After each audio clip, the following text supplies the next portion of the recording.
Celluloid के सितारे।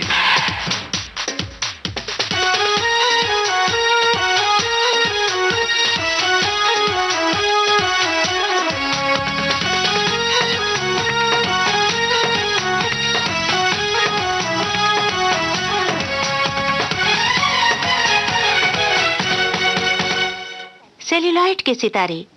आज के इस कार्यक्रम में हम आपकी मुलाकात करवा रहे हैं फिल्म और टीवी जगत की जानी मानी अभिनेत्री सुप्रिया कर्णिक के साथ। आपसे बातचीत की है अमरकांत ने।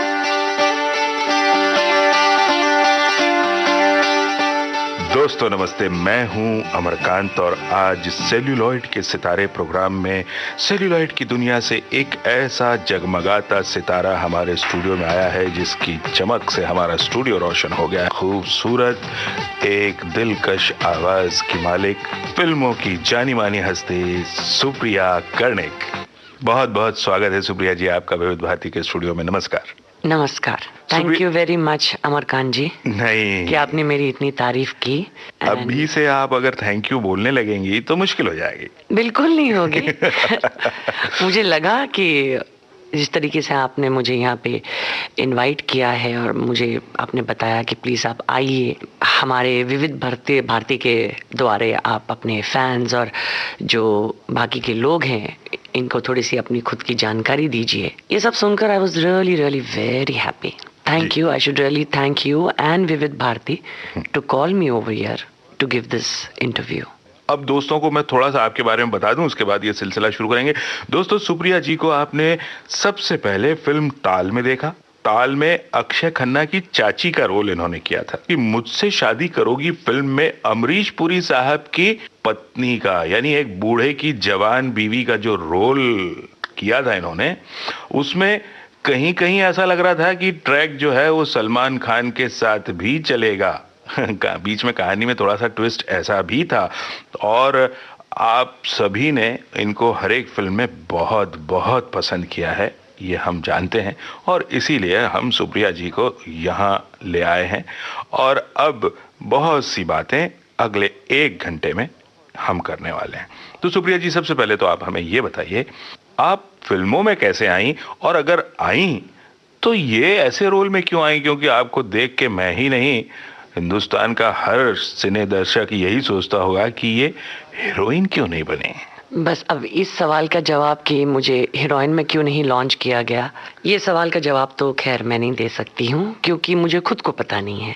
वजह ये भी हो सकती है कि जो हमारी फिल्म इंडस्ट्री का ट्रेंड है, अगर किसी लड़की को हीरोइन होना होता है तो वो अपना करियर की जो शुरुआत होती है वो 15 या 16 साल में शुरुआत कर लेती है। जाहिर है मैं इस इंडस्ट्री में बहुत लेट आई तो उसके वजह से शायद हो सकता है। और उसके बाद जब भी जिन लोगों ने मुझे देखा तो उनको जिस तरीके से मेरी पर्सनालिटी नज़र आई तो तब उन्होंने मुझे बोला कि क्या आपको ऐसे भाभी या स्टेप मदर या सेकंड यंग वाइफ ऐसे ये रोल्स करने में आपको कोई प्रॉब्लम है? हाँ। तो मैंने बोला अगर परफॉर्म करने के लिए मेरे पास कुछ है तो किरदार निभाने में मुझे कोई दिक्कत नहीं, कोई दिक्कत नहीं है जी। तो इस तरह से आपने हीरोइन के अलावा जो रोल होते हैं वो तो एक्सेप्ट कर लिए। अब सवाल ये उठता है कि आपकी इस पूरी शख्सियत पे, आपकी इस टैलेंट पे सबसे पहले किसकी नज़र पड़ी, कैसे पड़ी? इस सवाल पे मैं आऊँगा, लेकिन उससे पहले मैं ये ज़रूर जानना चाहूँगा कि आप रहने वाली कहाँ की हैं, कहाँ आपका जन्म हुआ, कहाँ शिक्षा हुई आपकी पूरी? Born and brought up Mumbai ji. Typical Maharashtrian girl. अच्छा। उसमें कोई शक नहीं है जी। मम्मी डैडी भी बॉम्बे के ही है, उनकी भी पढ़ाई लिखाई यहीं पर हुई। मैं और मेरी जो 2 बड़ी बहनें हैं उनकी भी पढ़ाई लिखाई मुंबई में ही हुई। हाँ, वैसे गांव हम ये कह सकते हैं कि मैं रत्नागिरी कोस्ट लाइन की हूँ और मेरा गांव है मुरुड जंजीरा। लेकिन अब खैर हमारा कुछ वहाँ पर तो है नहीं, बट रूट्स वहीं हैं। हाँ जी, रूट्स वहीं के हैं। तो आपके फैमिली में कोई फिल्मों से रहा है, फिल्मों में रहा है या किसी तरह से जुड़ा रहा आपकी पूरी फैमिली में कोई? Actually no.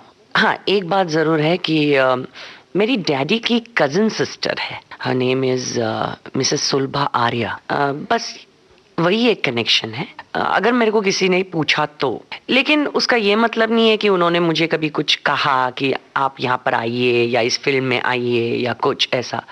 हम लोग जब भी मिलते थे तो फैमिली गैदरिंग्स में ही मिलते थे, और मेरे दूर दूर तक मेरे कहीं पर भी मेरे ज़हन में या मेरी कभी भी बोलते हैं एम्बिशन में फिल्म इंडस्ट्री में आने का कोई सपना भी नहीं था। एक होता है कि सपना होता है, कोई इंसान सोचता है कि शायद मैं जाऊं, थिएटर करूं, ये करूं, कभी भी नहीं था। वो जमाना तो रहा नहीं कि लड़कियां शादी की और घर में चूल्हा चौके में लग गईं। आजकल हर लड़की के अपने एम्बिशन होते हैं, हर लड़की की अपनी एक सोच होती है करियर के बारे में कि मैं ये बनूंगी, मैं वो बनूंगी। आपने भी ऐसा कुछ सोचा होगा कि मैं? जी बिल्कुल, मेरा एक सपना था कि मैं आईपीएस ऑफिसर बनूं।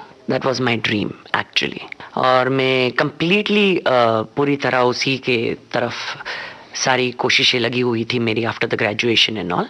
लेकिन बीच में मेरा एक एक्सीडेंट हुआ जिसकी वजह से मेरे वो 2-3 साल रुक गए। That was one reason why I lost that opportunity. लेकिन मैं हमेशा एक कॉर्पोरेट लड़की ही थी। I have been always been working from SSC onwards.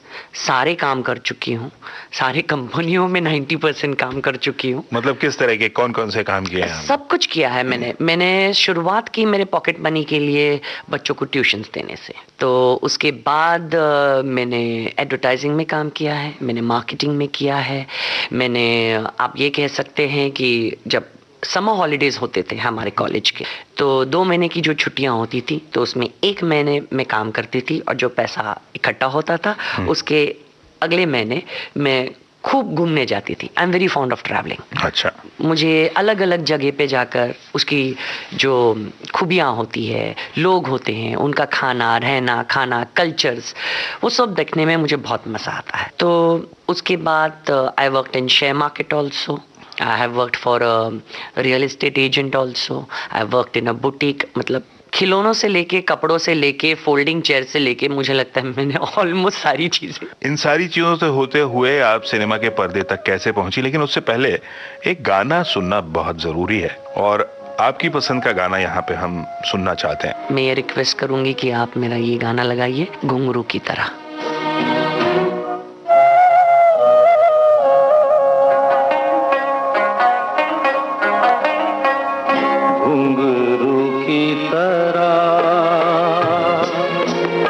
बजता ही रहा हूँ मैं, घुंघरू की तरह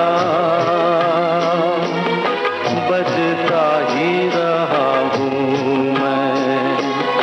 कभी इस पग में, कभी उस पग में बंधता ही रहा हूँ मैं, घुंघरू की तरह बजता ही रहा हूँ मैं।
डमरू की तरह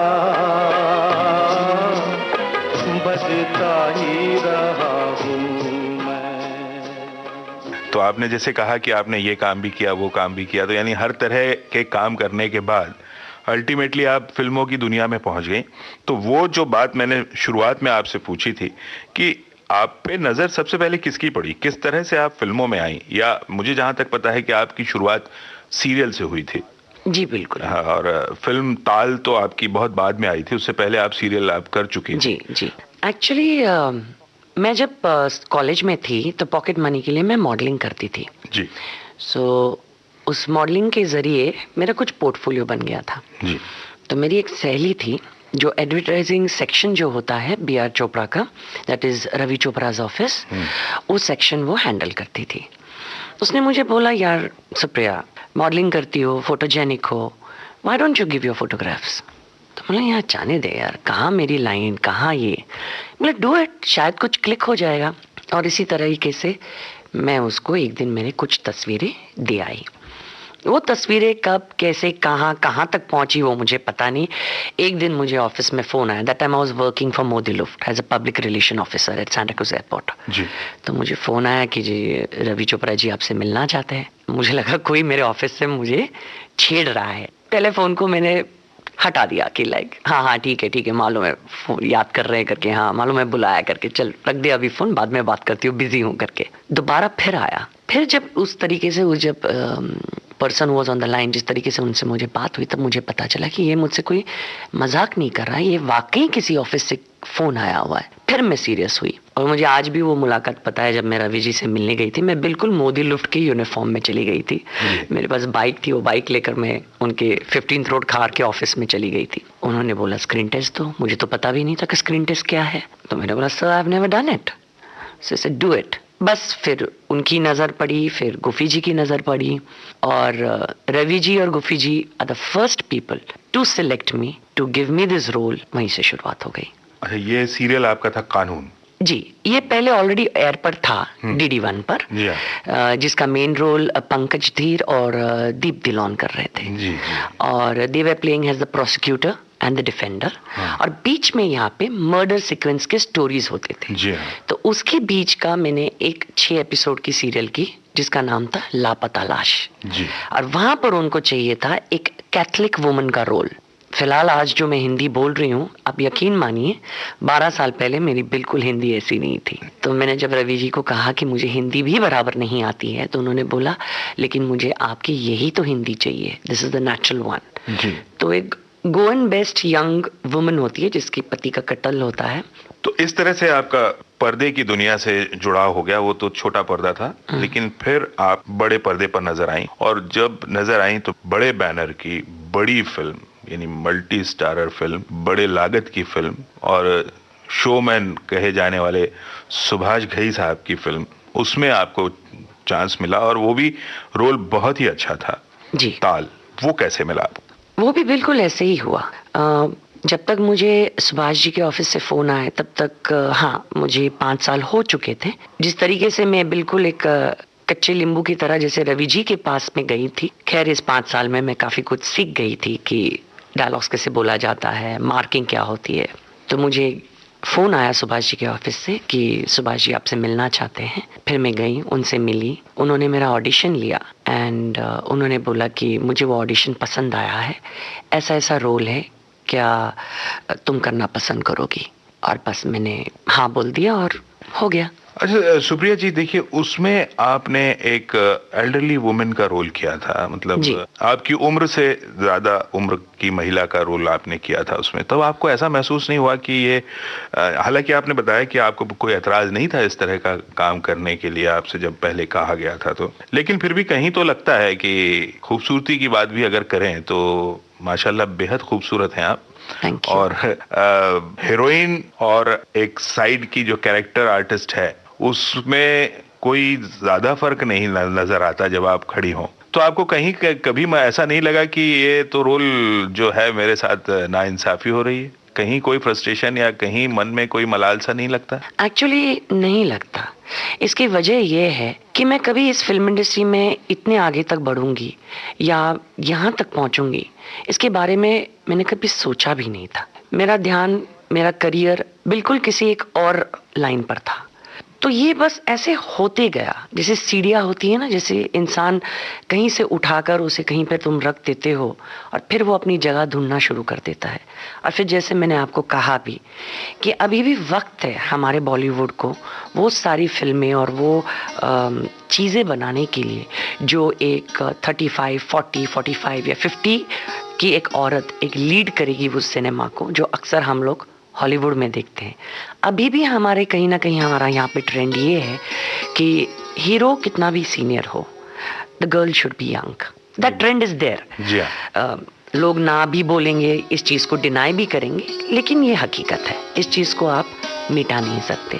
और मुझे याद है उस मीटिंग में मुझे सुभाष जी ने यही भी कहा था आफ्टर सीइंग माय फोटोग्राफ्स कि तू कुछ साल पहले क्यों नहीं आई। मैंने बोला क्योंकि मैंने कभी सोचा ही नहीं था। सोचा होता तो शायद जो मैं आज ये जो स्ट्रगल कर रही हूँ मैं कुछ साल पहले करती। और आगे आपकी ये जो यात्रा रही, ये जर्नी रही, कैसी रही, इसके बारे में हम जरूर बात करेंगे, लेकिन एक गाना सुन लें एक और। ए दिले नादान। ए दिले नादान,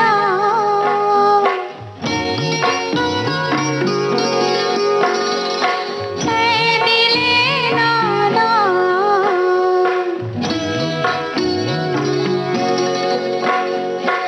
आरज़ू क्या है,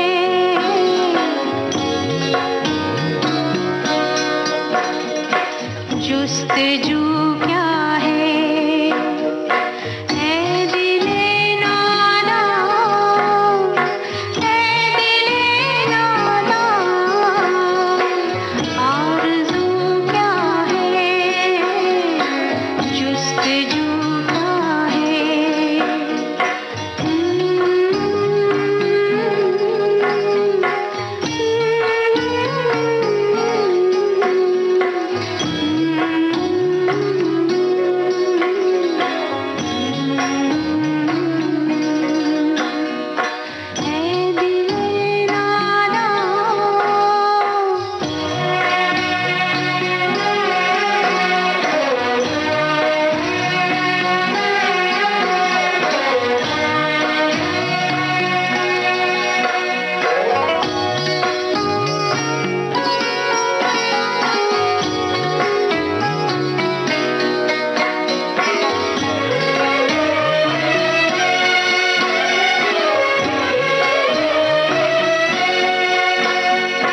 हम भटकते हैं,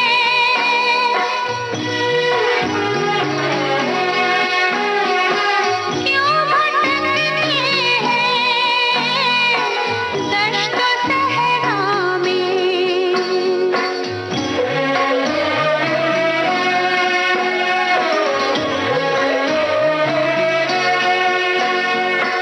ऐसा लगता है मौज प्यासी है अपने दरिया में,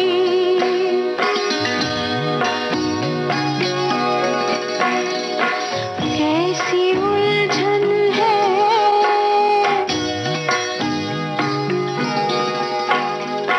क्यों ये उलझन है,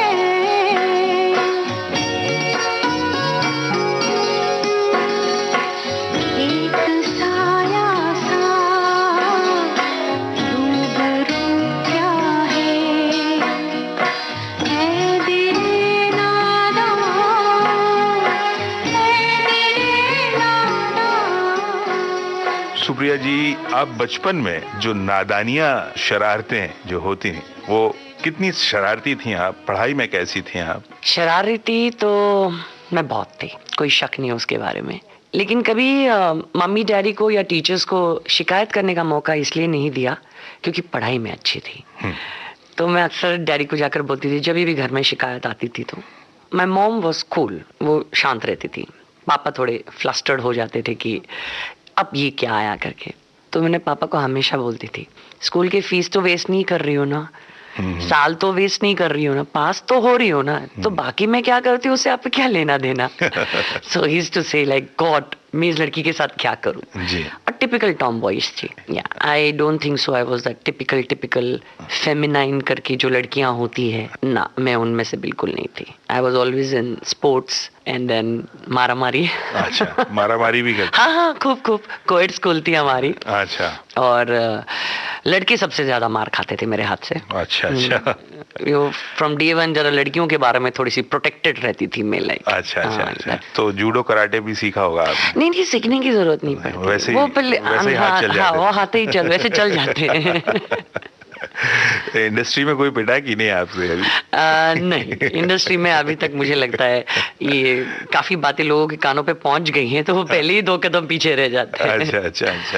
चलिए, अच्छा किया आपने बता दिया, मैं ध्यान रखूंगा इस बात का. नहीं, आपने बोला कि बचपन की कुछ यादें लेकर आते हैं, तो मैंने बोला चलो यादों में से तो ये मेन है जी. इसका तो जिक्र किया ही. यादें की बातें निकली था, मुझे याद आ रहा है कि आपकी एक फिल्म भी थी यादें, जिसमें आपका बड़ा अच्छा रोल था जी. और वो भी सुभाष घई साहब की film. It was a beautiful film जी. ये मैं नहीं कह रही हूँ इसलिए क्योंकि मैं उस फिल्म में थी या सुभाष जी ने मुझे दोबारा कोई फिल्म का मौका दिया इसलिए मैं तारीफ कर रही हूँ. Really it was a very good film जी. There was no doubt about it.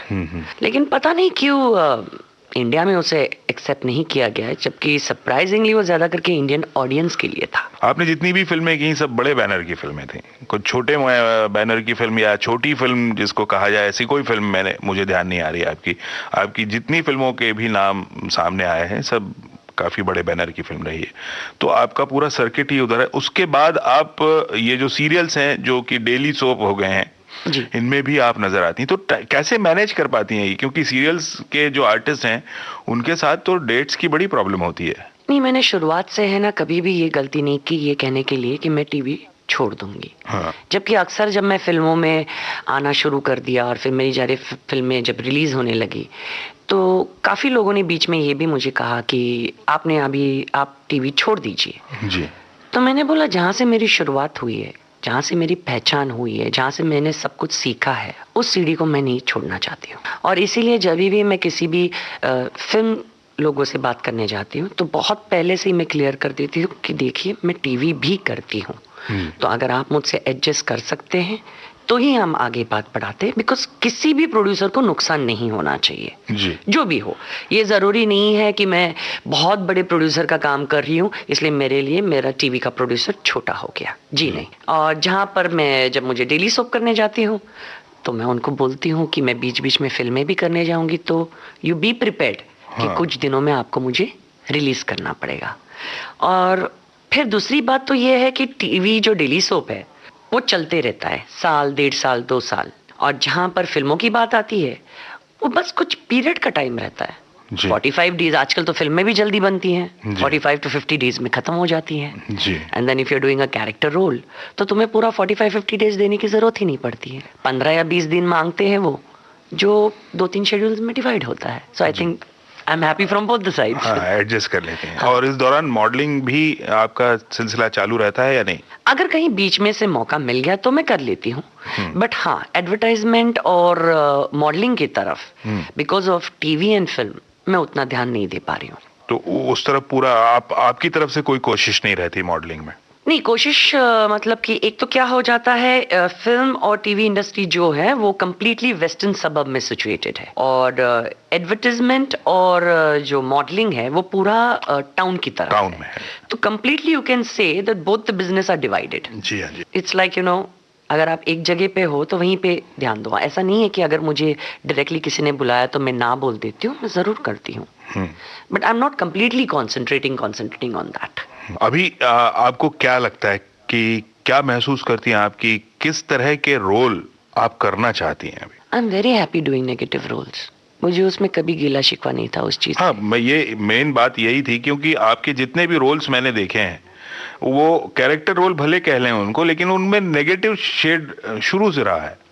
थोड़ा सा ग्रे शेड आप कह सकते हैं. हाँ, ग्रे वो शुरू से हर एक फिल्म में जी रहा है। जी। एक अगर मुझसे शादी करोगी छोड़ दें तो, और जोड़ी नंबर 1 छोड़ दें तो, क्यों ऐसा क्यों है ये? इसमें आप टाइप कास्ट होती जा रही हैं। कहीं आपके अपने अंदर भी ये ख्वाहिश है कि हाँ मैं इसी तरह की रोल करूं? I am happy doing negative roles, मैं उसे डिनाई नहीं करूंगी। खुश हैं आप, ये एक अपनी जगह पे। उसके साथ साथ मुझे डेविड जी के साथ भी लाइट कॉमेडियन रोल्स करने में भी बहुत मजा आया। लाइक मुझसे शादी करो, जोड़ी नंबर 1, टेंशन फ्री। तो वो था कि ओके मैं ये भी कर सकती हूँ। एक इंसान को पता चलता है कि उसकी लिमिट्स कहाँ तक होती है करके। आपने कहा ग्रे शेड्स के बारे में, लेकिन क्या होता था कि जब भी मुझे वो रोल, जैसे मैंने आपको बहुत पहले कहा था, इसके पहले जब हमारी इंटरव्यू शुरू हो गई थी, कि जब मुझे रोल दिया जाता था मैं ये नहीं देखती थी उसकी उम्र क्या थी, मैं ये देखती थी कि स्टोरी में वो कितना पावरफुल है। क्योंकि जितना पावरफुल होता है उतना परफॉर्मेंस तुम्हें देना पड़ता है जी। और इसीलिए शायद लोगों को आज भी इतने साल गुजरने के बाद भी ताल याद है, गंगा याद है, यादें याद है। The reason is because performance था, मुझे कुछ करने के लिए वहां था। तो जब कोई इम्पैक्ट होता है, और वैसे ही अगर आपने देखने गया तो मुझसे शादी करोगी में भी लोगों ने कॉमेडियन इसी में भी मेरे को एक्सेप्ट बहुत अच्छी तरह से किया। मुझे नहीं लगता मुझे किसी ने आकर ये कहा कि जी आपने नेगेटिव ही किया है और आप कॉमेडियन रोल इतना अच्छा नहीं कर पाई या सिचुएशन हमें पसंद नहीं आई। जी। तो आगे बढ़ते हैं एक और गाने की तरफ, और एक और गाना सुनते हैं, फिर आगे की बात करेंगे। यारा सिली सिली, यारा सिली सिली बिरहा की रात का जलना, यारा सिली सिली, यारा सिली सिली, हो यारा सिली सिली, ढोला सिली सिली, यारा सिली सिली बिरहा की रात का जलना।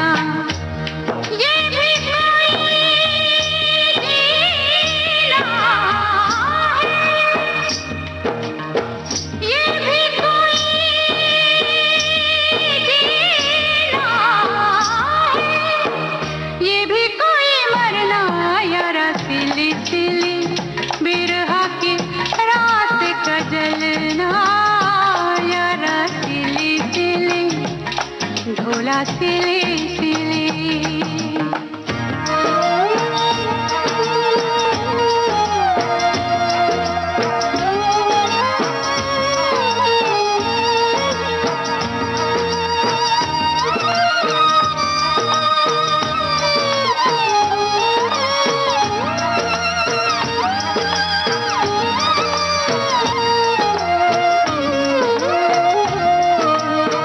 टूटी हुई चूड़ियों से जोड़ू ये कलाई में, पिछली गली में जाने क्या छोड़ आई मैं।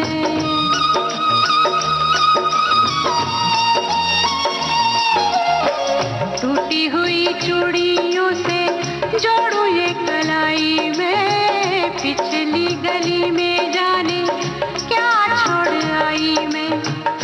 बीती हुई गलियों से,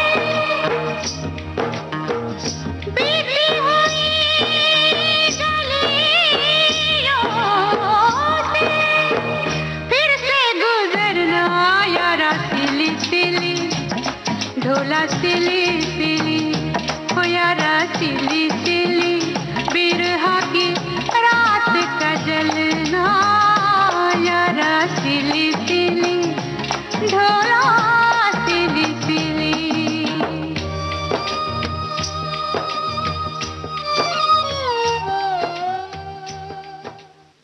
विविध भारती पर इस समय आप सुन रहे हैं फिल्म और टीवी जगत की जानी मानी हस्ती सुप्रिया कर्णिक से अमरकांत की बातचीत।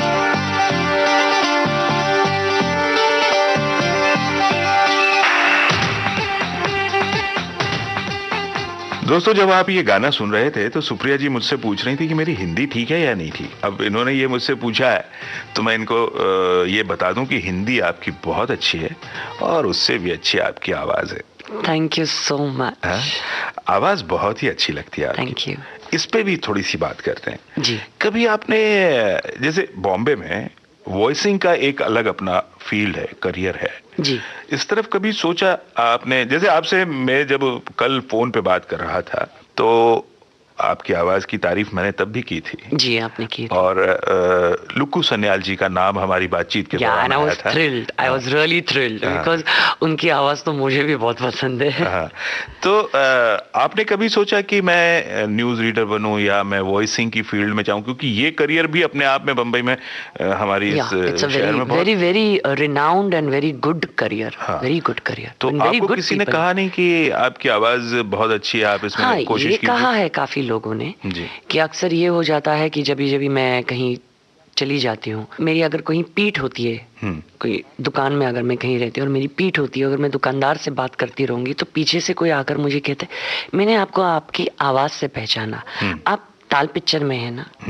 तो तब मुझे याद आने लगा, या एक्चुअली मैं फील करने लगी कि वाकई लोग मेरी आवाज भी पहचानते हैं, क्योंकि मैं बाहर आकर मेरे फ्रेंड्स को पूछने लगी यार आवाज में ऐसा क्या है कि ये लोग मेरी आवाज से पहचान रहे, कुछ गलत बोल रही थी क्या मैं? तो यू नो ऐसा, तो बोले no you have a different voice. लेकिन शायद इतने साल में खुद मेरी आवाज इतनी सुनती आ रही हूँ कि मुझे खुद को महसूस नहीं होता कि उसमें हटकर क्या नजर आता है। नहीं, ये सच्चाई है। और ये जो बात आपने कही कि आपको आवाज से पहचानते हैं, तो निश्चित रूप से ये एक खासियत आप में है कि आपको आंख बंद करके भी देखा जा सकता है। Thank you, thank you.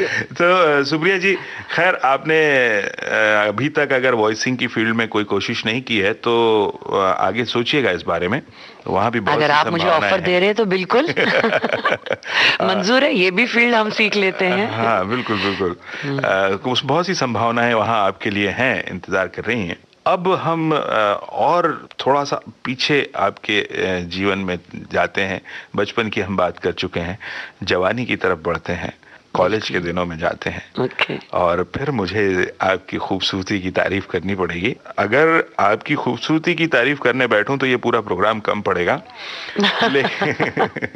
दोबारा आ जाऊंगी, फिर दोबारा बुलवा लीजिएगा मुझे। दरअसल बात यह है कि आप इतनी खूबसूरत हैं तो कॉलेज में तो आप निगाहों का मरकज तो आप ही रहती होंगी। हाँ, लेकिन मेरे जो कारस्तान थे, यू नो कि लड़कों के ग्रुप में रहना, इससे दोस्ती उससे दोस्ती, बाइक चलाना, ये चलाना, तो अभी अक्सर मुझे काफी साल के बाद जब ये लोग मिलते हैं कभी कभी तो बोलते थे यार Supriya we were in love with you यार, लेकिन कभी गट्स नहीं हुए तेरे को बोलने के लिए। मैंने तब बोल देता यार, क्या फर्क पड़ता, मैंने बोला। नहीं, मैं यही इसी बात पे आ रहा था कि किसी ने तो हिम्मत की होगी कि सुप्रिया यार। हाँ, एक दोनों की भी, मैं झूठ नहीं बोलूंगी। हाँ, ये जरूर होता था कि रोज डे पे रोज मेरे पास बहुत आते थे। हाँ, and the others used to feel very jealous about it कि तू तो कभी डेट पे जाती नहीं है, तू तो हमेशा मारधाड़ में रहती है, ये करो, सोशल करो, मतलब इवेंट्स ऑर्गेनाइज करो, यहाँ भागो वहाँ भागो, फिर रोजेस तुझे क्यों आते? मतलब मुझे नहीं पता। मैंने बोला वो उन्हीं से पूछिए जो दे रहे हैं करके, मैंने बोला दैट वे। तो आते थे, लेकिन तब मुझे वो जो लड़का बोलता था ना वो नहीं पसंद आता था, और जो पसंद आता था ना वो आता ही नहीं था। वो मारे डर के नहीं आता था, वो पता नहीं काहे के लिए नहीं आता था, यानी आता ही नहीं था। किसी के भी फूल को आपने दिल से नहीं लगाया? कितनों के फूल, पूरा गुलदस्ता लेकर घूमने जाना पड़ता था मुझे। मतलब मेरे कहने का कि उस दौरान कभी मोहब्बत नहीं हुई? कॉलेज और स्कूल में मेरी मोहब्बत नहीं। तो कब हुई ये बता दीजिए। Actually, frankly speaking, after graduation. अच्छा। Yeah, because which is also very surprising. काफी लोग को usually स्कूल में प्यार हो जाता है या कॉलेज टाइम में प्यार हो जाता है, बट पता नहीं उस वक्त शायद मैं स्पोर्ट्स में या इवेंट्स ऑर्गेनाइज करने में या इन सारी चीजों में मैं इतनी खुश और मसरूफ रहती थी। एंड सेकेंडली सारे फ्रेंड्स मेरे, मतलब मेल फ्रेंड्स, मेरे फ्रेंड्स रहते थे, बडीज रहते थे, हम लोग बोलते हैं ना बडीज रहते थे, तो उनके साथ तो they used to also treat me like one of them. आप अपनी मोहब्बत के किस्से को छेड़ने वाली हैं, आप बताने वाली हैं कि आप को कब मोहब्बत हुई, किससे मोहब्बत हुई, तो इसको थोड़ा सा सस्पेंस रखते हैं। एक गाना सुनते हैं और उसके बाद मुझे पता है आप मुझे इशारा कर रही हैं एक ऐसे गाने की तरफ जो मेरा भी मनपसंद गाना है। आप मत बताइए, मैं ही बता देता हूँ दोस्तों को, क्योंकि उसके बाद हम उसी दुनिया में चलने वाले हैं जिस दुनिया में चलने के लिए ये गाना कहता है। तो दोस्तों गाना सुनिए, उसके बाद चलो दिलदार चलो, चांद के पार चलो, तैयार चलो, चलो दिलदार चलो, चांद के पार चलो। हम हैं तैयार चलो,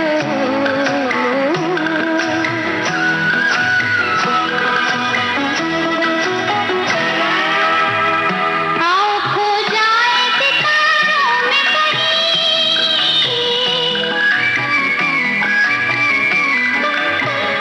आओ खो जाए सितारों में कहीं, छोड़ दे आज दुनिया ये ज़मीन, दुनिया ये ज़मीन। चलो दिलदार चलो, चांद के पार चलो। हम हैं तैयार चलो,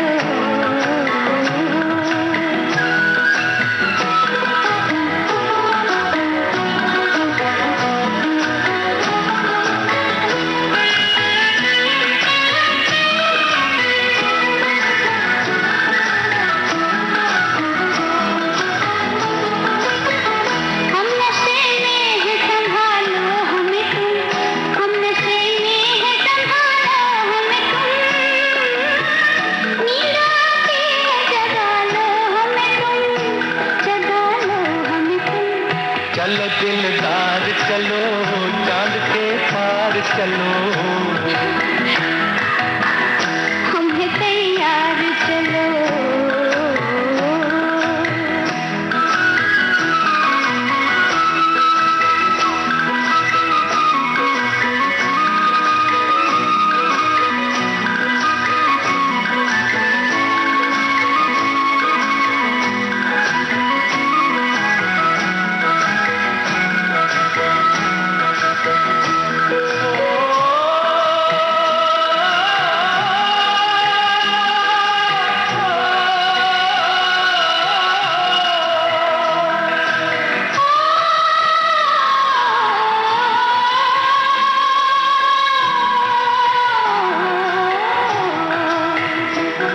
जिंदगी खत्म भी हो जाए अगर, जिंदगी खत्म भी हो जाए अगर, ना कभी खत्म हो उल्फत का सफर, उल्फत का सफर। चलो दिलदार चलो, चांद के पार चलो। हम हैं तैयार चलो, चलो दिल आ जाइए, वापस आ जाइए दोस्तों। सुप्रिया जी इंतजार कर रही हैं आपको ये बताने का कि वो कौन सा दिलदार था जो इनके दिल के करीब पहुंच गया। Yeah, I met a guy while I was working. It was not exactly love. अच्छा लगा था, you know. It's like एक मेच्योर्ड काइंड ऑफ लव था, you know. उसमें वो 16 year old का या कुछ उसमें ऐसा बालिशपन नहीं था. बट कुछ समय बाद मुझे ऐसा पता चला कि जरूरी नहीं कि हमेशा जिससे तुम प्यार करते हो he is the right partner for you. He might be a very good friend to you, he might be a very good boyfriend to you, लेकिन आगे चलकर तुम्हें पता होता है कि समस्या वैसी नहीं होने वाली है. तो तब समझदारी से हम दोनों ने, मैं ये नहीं कहूंगी ना उसने ना मैंने, ना किसी को डिच किया, ना किसी का दिल तोड़ा या कुछ ऐसा हुआ. समझदारी से ये पता लगा that we better be friends because this is not going to go ahead. But जब तक वो था इट वाज ब्यूटीफुल. वो तो मुझे नजर आ रहा है आपके चेहरे पे जो खुशी और जो रौनक इस समय एकदम अचानक बदल गया चेहरा. उससे समझ में आ रहा है कि वो जो मोहब्बत के जो दिन थे वो कितने अच्छे रहे होंगे. काफी लेट एक्सपीरियंस हुआ लेकिन हुआ, अच्छा हुआ. लेकिन मैं एक बात जरूर कहना चाहूंगी जी, हर शख्स को, हर वो यंग लड़की और लड़कों को कि किसी भी चीज में घाई मत करिए, जल्दी मत कीजिए. घाई का मतलब जल्दी होता है दोस्तों. और वो मराठी शब्द आ गया मेरा. नहीं कोई बात नहीं. तो जल्दी ना करें, ये बात जो कह रही हैं इसमें मैंने बीच में टोक दिया, माफ कीजिएगा. आप अपनी बात बिल्कुल नहीं, आप बिल्कुल टोक दीजिए, मुझे कोई प्रॉब्लम नहीं है. लेकिन आप बहुत अच्छी बात कह रही थी. हमारे जो दोस्त सुन रहे हैं Supriya ji. Love is romantic, no doubt about it, लेकिन प्यार को सस्टेन करने के लिए सिर्फ रोमांटिज्म की जरूरत नहीं पड़ती है, समझदारी की भी जरूरत पड़ती है। समझदारी की ही जरूरत पड़ती है, और आप कितनी समझदार हैं ये बात आपने साबित कर दी। और ये तो कहने की जरूरत ही है नहीं कि आपसे किसने प्यार किया, ये पूछ सकते हैं कि आपसे कितने लोगों ने प्यार किया। वो नहीं मुझे पता। वो फ्रैंकली स्पीकिंग मुझे नहीं पता। ये फिलहाल अभी बात धीरे धीरे हौले हौले ऐसी बाहर निकलती है कि यार कॉलेज से मैं तुझे चाहता था, कभी मौका नहीं दिया तूने, बात नहीं करती थी, अखड़ के चलती थी, यू नो। मैंने बोला यार बात कर लेता ना, मैंने बोला कुछ तो बात तब बन जाती ना। जी, अकड़ की जो बात आपने की उसके बारे में जरूर बात करेंगे, लेकिन एक गाना सुनते हैं सुप्रिया जी। और क्योंकि गाने भी आप बहुत अच्छे अच्छे बोल रही हैं, फरमाइश कर रही हैं, बता रही हैं, तो एक और अच्छा गाना हो जाए। कहीं दूर जब दिन ढल जाए। कहीं दूर जब दिन ढल जाए, सांझ की दुल्हन बदन चुराए, चुपके से आए। कहीं दूर जब दिन ढल जाए, सांझ की दुल्हन बदन चुराए, चुपके से आए। मेरे ख्यालों के आंगन में कोई सपनों के दीप जलाए, दीप जलाए।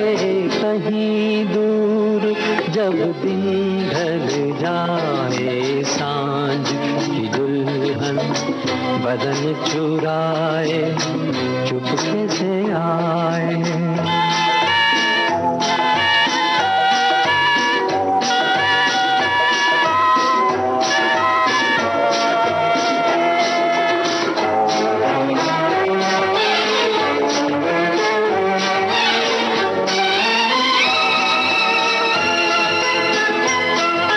कभी यूं ही जब हुई बोझल सांसें, भर आई बैठे बैठे जब यूं ही आंखें।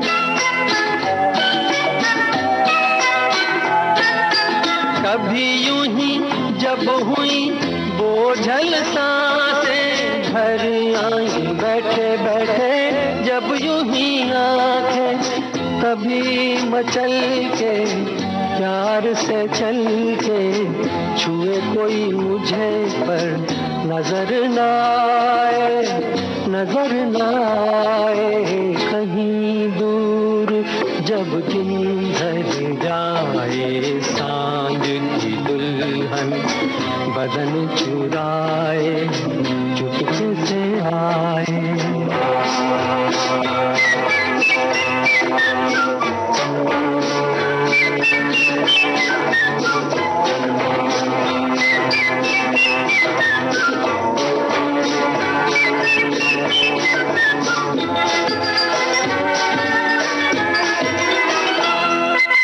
कहीं तो ये दिल कभी मिल नहीं पाते, कहीं से निकल आए जन्मों के नाते।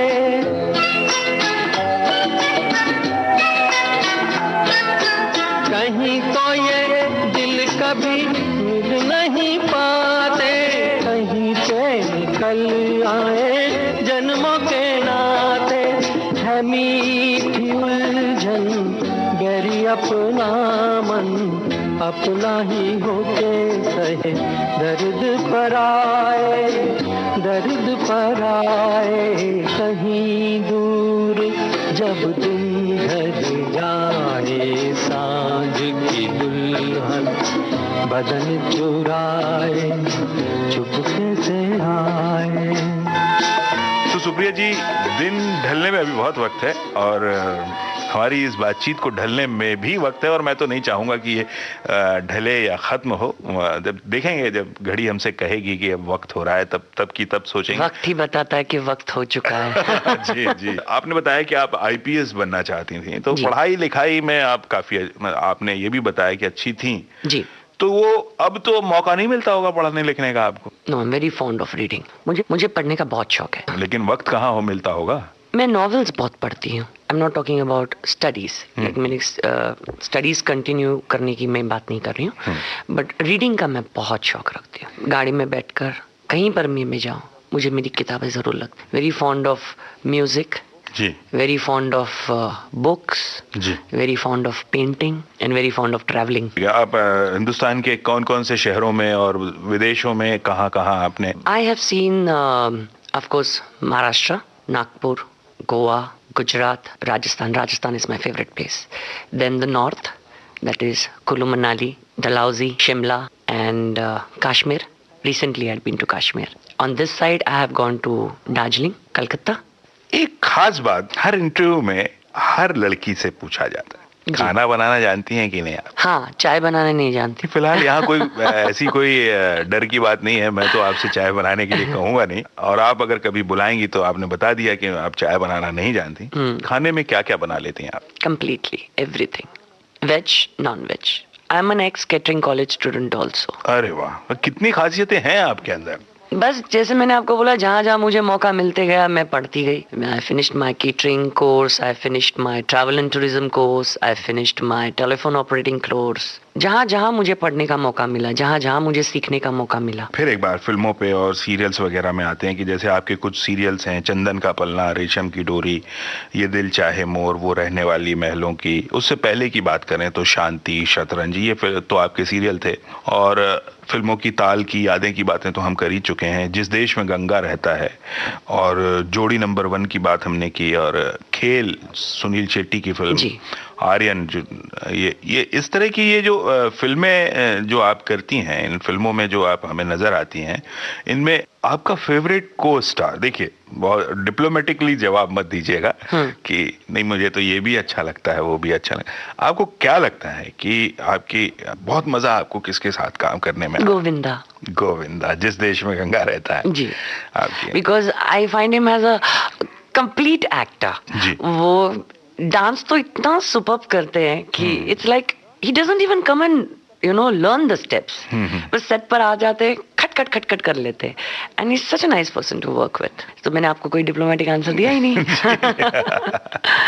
अच्छा, आप खुद डांस, मुझे नहीं लगता मैंने कोई फिल्म आपकी देखी हो जिसमें आपको नहीं, डांस हल्का करते हुए फुल्का देखा। डांस वगैरह एक्चुअली मैं जो रोल्स करती हूँ उसमें तो डांस की जरूरत होती दूसरों को नचवाती हूँ, मैं खुद नहीं नाचती हूँ। तो ये जाहिर है मुझे इतना नचवाते हुए दिखाई नहीं दिया है। नहीं, लेकिन वैसे आप जाती जिंदगी में डांस? मैंने कोई प्रोफेशनली कोई डांस सीखा नहीं है। अच्छा। But since I am fond of music, हाँ डांस कर लेती हूँ, लेकिन वो एक बात मैंने बचपन से सीखी नहीं। That is I didn't take any course in Bharatanatyam. और नहीं, वो तो कर भी नहीं सकती थी आप, क्योंकि आप तो जी दूसरी तरफ जा रही थी ना।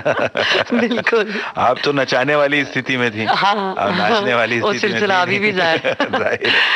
एक और बात करता हूँ मैं, एक ऐसी बात पूछता हूँ आपसे, शादी के बारे में आपने कुछ नहीं बताया, वहां से तो बात आपने कभी पूछा ही नहीं। पूछा नहीं, और मतलब वो बात चल रही थी, मैंने सोचा अभी बोलेंगे, अभी बोलेंगे। ज्यादा शर्मा रहे हैं। आप पूछ ही लीजिए, आप क्या जानना चाहते हैं। चलिए, तो मतलब आपकी शादी हुई या नहीं हुई? नहीं, आई एम सिंगल। हाँ, होगी या नहीं होगी वो मुझे नहीं पता। That is again destiny. कोई वेटिंग में है? नहीं, वेटिंग में नहीं है कोई। तो मतलब कुछ सोचा नहीं शादी के बारे में, या अभी भी आपका वो जो आप बताया कि वो टॉम बॉयज तरह की मेरी वो तो खैर थोड़ा बहुत है ही, अभी भी मैं ये मना नहीं करूंगी। हाँ। एक इंसान मैच्योर भी हो जाता है वक्त के साथ साथ ही। जरूरी नहीं होता है कि वो अलग पेंतरे बोलते ना, हम सीख जाता है, तो जरूरी नहीं होता है हमेशा कि वो हाथ पैर ही चलाता है। जी। फिर वो धीरे धीरे जैसे मैच्योर होने लगता है, then he starts thinking from his mind तक ही। चलिए, वो तो ठीक है, लेकिन कोई तो बॉक्सिंग बैग आपको चाहिए। मुझे बॉक्सिंग बैग नहीं चाहिए। बॉक्सिंग बैग्स मुझे जिंदगी में बहुत सारे मिले हैं, मुझे कोई प्रोटेक्टिव कवर चाहिए। अच्छा। ये हो कि अगर कोई डिशुम करने आए तो मैं कहीं भी बोलूं कि अब ठीक है यार, मैंने बहुत लड़ाई की, अब तू भी जाके थोड़ा लड़ लेना मेरे बाजू से। जी। वैसा कोई चाहिए जी। तो अभी नहीं मिला आपको? नहीं, अभी तक नहीं मिला। अब इसमें एक और बात जो बहुत जरूरी है आपसे पूछना, जैसे कि आपने बताया कि आपने सब कुछ सीखा था, एक्टिंग वगैरह तो आपने सीखी नहीं थी, तो आप कैसे, आप मतलब जब आपको पहली बार मैंने ताल आपकी फिल्म देखी थी, और देखने के बाद तो मतलब आपसे प्रभावित होने के लिए बहुत सी चीजें थी मेरे पास, आपकी खूबसूरती, आपकी आवाज, और आपकी अदाकारी को देख के ऐसा लगा नहीं कि ये कोई पहली फिल्म कर रही है। और इतने बड़े बड़े कलाकार, अमरीश पुरी, आपको जिस सहजता से काम करते हुए मैंने देखा था तो लगा नहीं कि ये पहली फिल्म है। ये सहजता आपकी एक्टिंग में कैसे आ गई? 5 साल जो मैंने टीवी इंडस्ट्री में डेली सोप्स करने में लगाया, उसमें मुझे डायरेक्टर्स और जो बैकग्राउंड मुझे मिली, जो सपोर्ट मुझे मिला, उस समय जब I should say I am really very very lucky, क्योंकि उस समय जब काम शुरू किया तब आप ये कह सकते हो actually this is my parents blessings कि मुझे सही मोड़ पर सही लोग मिलते गए और वो मुझे सिखाते गए. As I started with BRG, Ravi ji and Gufi ji, till today they are my godfathers, till today they are very good friends of mine. उन्होंने मुझे बहुत कुछ सिखाया. All the senior actors at that time with whom I started my career, they are till today very good friends of mine. और इनके साथ मैं थी, इसलिए उन्होंने मुझे बहुत हेल्प किया और वहां पे मेरी ग्रूमिंग शुरू हो गई.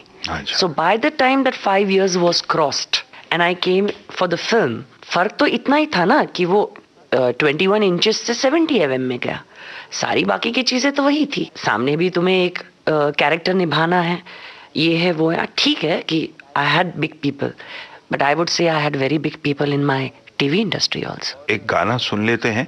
और मुझे आपने कहा था कि आपको एक गाना बहुत पसंद है और खासकर आपकी माँ से जुड़ी कुछ बातें उस गाने से हैं. तो उस गाने को सुनने से पहले आपके मदर और आपके फादर के बारे में कुछ बात कर लें. या मैं पापा के साथ रहती हूँ. My mother was a very beautiful and gorgeous looking woman. She is no more. 5 साल हुए. And very attached to my mom. Very very attached जी. मुझे एक वक्त भी ऐसा समय में ऐसा नहीं होता है कि हाँ सिर्फ मुझे वो दिखाई नहीं देती जी, यू नो, लेकिन महसूस हर वक्त हर समय वो मेरे साथ है जी. I still many a times people tell me but I still sometimes talk to her. जी. यू नो, जब कोई पहेलियाँ होती है, कोई डिसीजन लेना होता है, तो एक हल्की सी छोटी सी मन ही मन में गुफ्तगू हो जाती है उसके माँ साथ. से.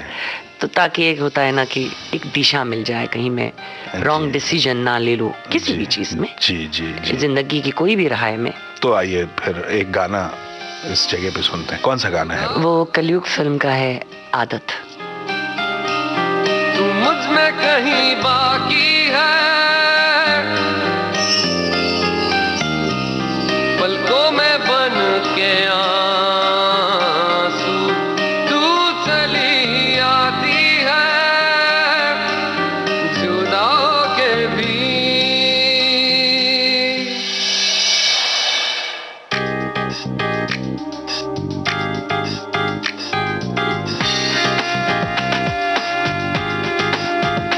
वैसे जिंदा हूँ मैं जिंदगी बिन तेरे मैं, दर्द ही दर्द बाकी रहा है सीने में, सांस लेना भर ही यहाँ जीना नहीं है.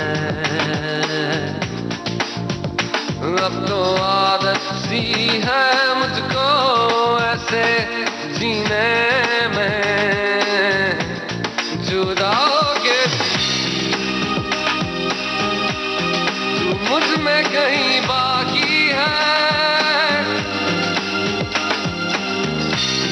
पलकों में बन के आंसू तू चली आती है.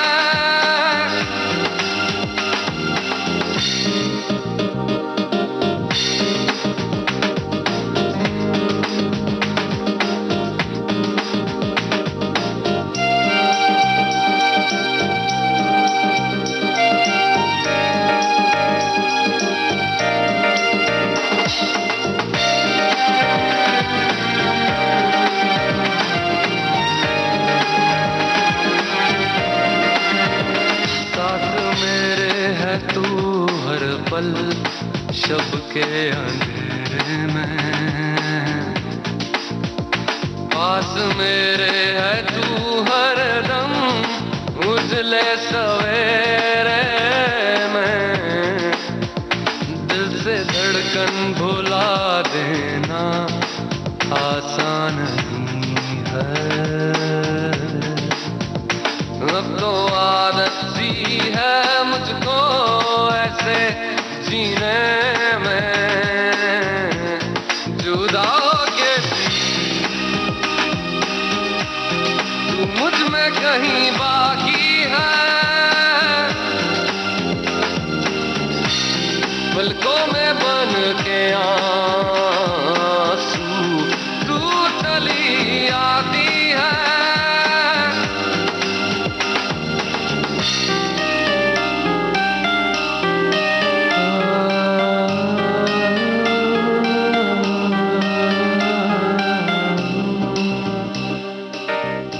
सुप्रिया जी, ये 1 घंटा कैसे गुजर गया मुझे पता नहीं चला, और अल्टीमेटली वो घड़ी आ गई जहां हमें इस प्रोग्राम को, इस मुलाकात को यहीं ख़त्म करना पड़ेगा। लेकिन मैं तो नहीं चाहता, फिर भी मैं अपने तमाम दोस्तों की तरफ से जो इस समय हमें सुन रहे हैं, उनकी तरफ से आपका बहुत बहुत शुक्रगुजार हूं कि आपने अपने कीमती समय में से अपना समय निकाला, विविध भारती के स्टूडियो में आई, और न सिर्फ आई, बहुत सी बातें की और अपने दिल की बातें की आप। Thank you. इस मौके पर आप हमारे दोस्त हैं, उनसे कुछ कहना चाहेंगी? हाँ, जरूर कहना चाहूंगी कि अक्सर काफी लोग ये कहते हैं कि फिल्म इंडस्ट्री बुरी है, इसमें ऐसा होता है, उसमें वैसा होता है।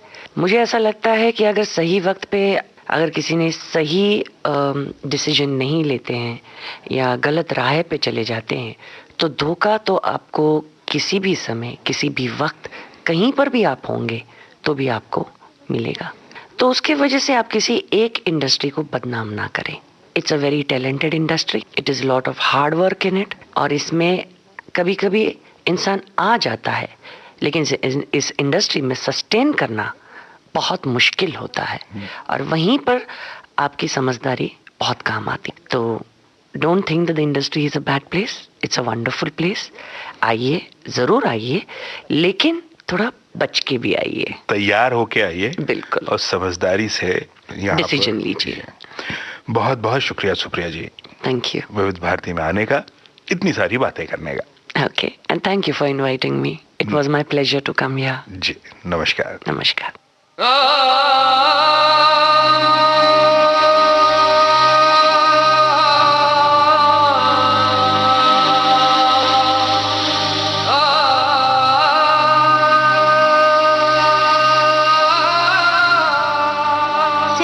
के सितारे, आज इस कार्यक्रम में हमने आपकी मुलाकात करवाई फिल्म और टीवी जगत की जानी मानी अभिनेत्री सुप्रिया कर्णिक से।